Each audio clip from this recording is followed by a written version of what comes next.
बाज़ दिन इंसान की ज़िंदगी में खामोशी से दाखिल होते हैं, मगर जाते जाते सब कुछ बदल देते हैं। कावेरी दास के लिए भी वो दिन कुछ ऐसा ही साबित हुआ। यूनिवर्सिटी के दरवाजे उस पर बंद हो चुके थे और घर की चहारदीवारी उसके लिए जेल बना दी गई थी। वो खिड़की के पास बैठकर बाहर गुजरती सड़क को देखती रहती कि शायद शायान भूले से ही सही कहीं नजर आ जाए। इधर शायान की हालत भी उससे मुख्तलिफ ना थी। यूनिवर्सिटी जाकर भी वो खुद को अधूरा महसूस करता। लाइब्रेरी की वो मेज़ जहाँ दोनों घंटों बैठा करते थे, अब खाली खाली लगती। कैंटीन की चाय अकेले पीने का उसका दिल नहीं चाहता था। जामिया कराची की वो राहदारियाँ जिनमें कभी कहकहे गूंजते थे, अब हौलनाक सायों की तरह उसका पीछा करतीं। उसने फ़ोन पर कावेरी से बात करने की बहतेरी कोशिश की, मगर लगता था जैसे उसका फ़ोन बंद कर दिया गया हो। शायान के दिल में अजीब अजीब वसवसे जन्म लेने लगे। वो सोचता, क्या सब खत्म हो गया? क्या वो अब कावेरी को कभी नहीं देख सकेगा? क्या उसकी मोहब्बत शुरू होते ही अपने अंजाम को पहुंच गई? बिलाखिर एक शाम वो बेचैन होकर डिफेंस की तरफ निकल गया और कावेरी के घर के करीब जाकर दूर से बंगले को देखता रहा। गेट बंद था और लॉन में खामोशी फैली हुई थी। इसी घर के किसी कमरे में उसकी जिंदगी को महबूस करके रखा गया था। क्या वो इतनी दूर आकर भी अपनी कावेरी को देखने से महरूम रहेगा? दिल में एक होक सी उठी और उसी पल उसकी नज़र बालकनी पर पड़ी। हल्की सी रोशनी के पीछे एक साया सा नजर आया। उसका दिल जोर जोर से धड़कने लगा और उसने बेचैन होकर उस साये की तरफ हाथ हिलाया। जाने उसे क्यों यकीन था कि वो कावेरी ही है, जो उसकी आमद की उम्मीद में किसी इल्हामी कैफियत से जान चुकी है कि उसका शायान उससे मिलने आया है। बहुत देर तक वो इधर उधर मंडलाता रहा, हत्ता कि टांगें शल होने लगी, मगर उसे कावेरी का दीदार नसीब न हो सका और वो मायूस सा वापस लौट आया, एक ऐसे खुशकरिन लम्हे की उम्मीद में जब अचानक उसके घर का दरवाज़ा दस्तक से गूंज उठे और सामने कावेरी खड़ी हो। इसी रात देर गए उसके मोबाइल पर एक अनजान नंबर से मैसेज आया। मैं ठीक हूँ, फिक्र मत करना, कावेरी। पैगाम पढ़कर उसकी आंखों में नमी उतर आई, जैसे अंधेरे में कोई नन्ही सी शमा जल उठी हो। उसके बाद उसी तरह अनजान नंबरों से राब्ता बहाल होने लगा, कभी किसी सहेली के फ़ोन से तो कभी किसी और नंबर से। बातें मुख्तसर होती मगर उनमें सदियों की प्यास और अंदेशों के ह्योले मुसलसल दोनों के दिलो दिमाग को झंझोड़ते रहते। एक ही सवाल दोनों की धड़कनों में समा चुका था कि अब क्या होगा, हमें क्या करना चाहिए। कावेरी ने बताया कि उसके वालिद उसकी शादी अपनी बिरादरी में तय करने का सोच रहे हैं।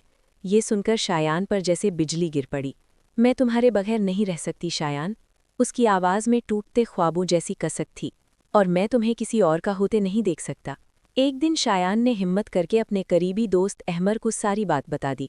वो देर तक खामोश रहा, फिर बोला, देख यार, ये रास्ता आसान नहीं।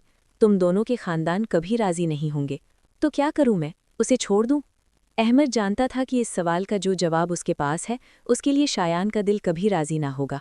घर में मेरी शादी की तैयारियां हो रही हैं। उस रात कावेरी ने रोते हुए फ़ोन पर उसे बताया। अब हमें कोई फैसला करना होगा, उसने गंभीरता से कहा। कैसा फैसला?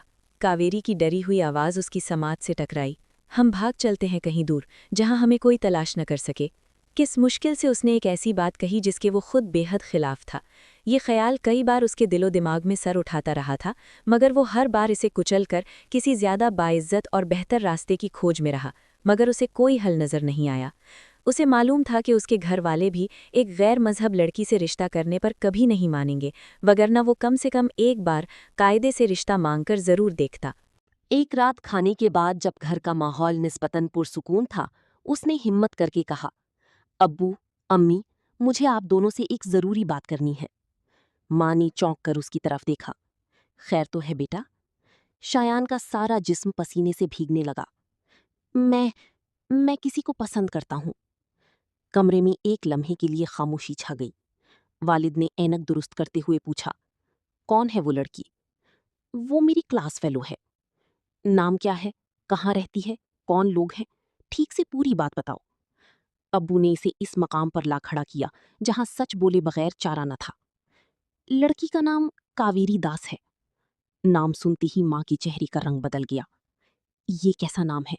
उन्होंने धीमे मगर सख्त लहजे में पूछा। शायान ने नजरें झुका लीं। वो गैर मजहब से ताल्लुक रखती है अम्मी। जुमला मुकम्मल होती ही जैसे कमरे की फजा में कोई धमाका हुआ। उसके वालिद एकदम कुर्सी से खड़े हो गए। दिमाग खराब हो गया है तुम्हारा? एक गैर मजहब लड़की हमारी घर की बहू बनेगी? तुमने सोच भी कैसे लिया? पढ़ लिख कर ये गुल खिलाया है तुमने।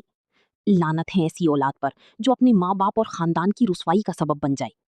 ऐसी बेतुकी और बेजोड़ शादी कम अज कम मेरी जीती जी तो बिल्कुल नहीं हो सकती।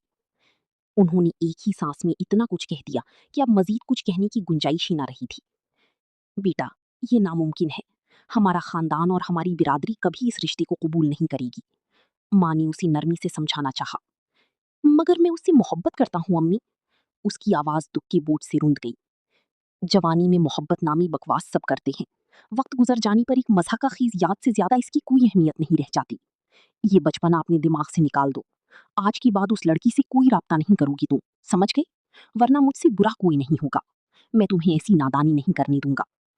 शायान ने कुछ बोलने की कोशिश की तो अब्बू ने सख्ती से रोक दिया। बस, अब इस मौजू पर कोई बात नहीं होगी। ये मामला आज और अभी इसी कमरे में दफन हो गया है। वो समझ गया कि अब्बू इस रिश्ते के लिए कभी नहीं मानेंगे। वो रात शायान की जिंदगी की सबसे भारी रात थी। उसे अंदाजा था कि रद्द अमल सख्त होगा, मगर इतना शदीद होगा ये उसने नहीं सोचा था। दूसरी तरफ कावेरी का रिश्ता तकरीबन तय हो चुका था। दूसरी तरफ कावेरी भी अंजाम के डर से मरती जा रही थी।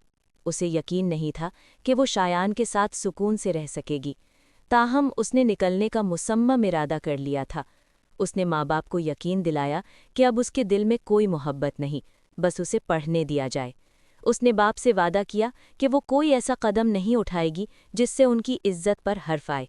यूं पाबंदियां नर्म कर दी गईं और वो रात के सन्नाटे में घर से निकलने में कामयाब हो गई। कुछ फासले पर वो टैक्सी खड़ी थी जो उसने ऑनलाइन मंगवाई थी।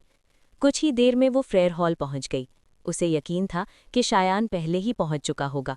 वो बेताबी से तयशुदा पॉइंट पर पहुंची, लेकिन वहां रात के अंधेरे और दरख्तों से टकराती हवा के सिवा कुछ नहीं था। शायान अब तक नहीं पहुंचा था। उसने बेचैनी से वक्त देखा। ट्रेन का वक्त होने वाला था। उसका फ़ोन बन जा रहा था, जो कावेरी की उम्मीदों पर औस गिराने जैसा था।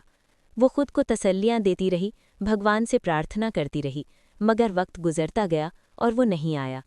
2 घंटे बाद जब वो घर पहुंची तो सब जागे हुए और परेशान थे।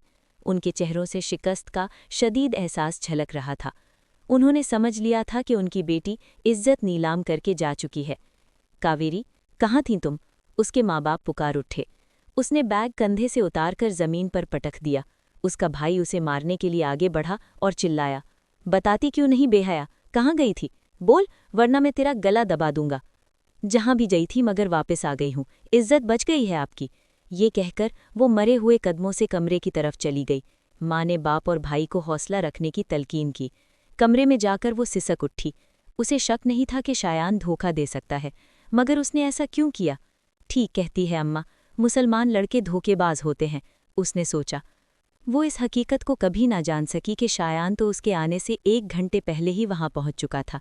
उसने छुपकर कावेरी की बेचैनी को देखा था, जिस पर उसका अपना दिल 100 बार रोया था।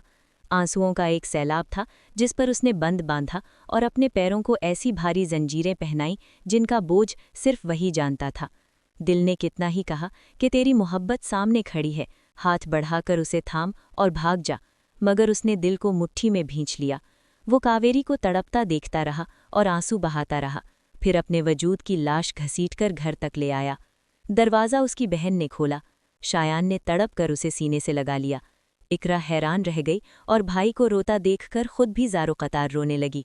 शायान धीरे से कह रहा था, तुम्हें मेरे जुर्म की सज़ा नहीं मिलेगी मेरी बहन, नहीं मिलेगी।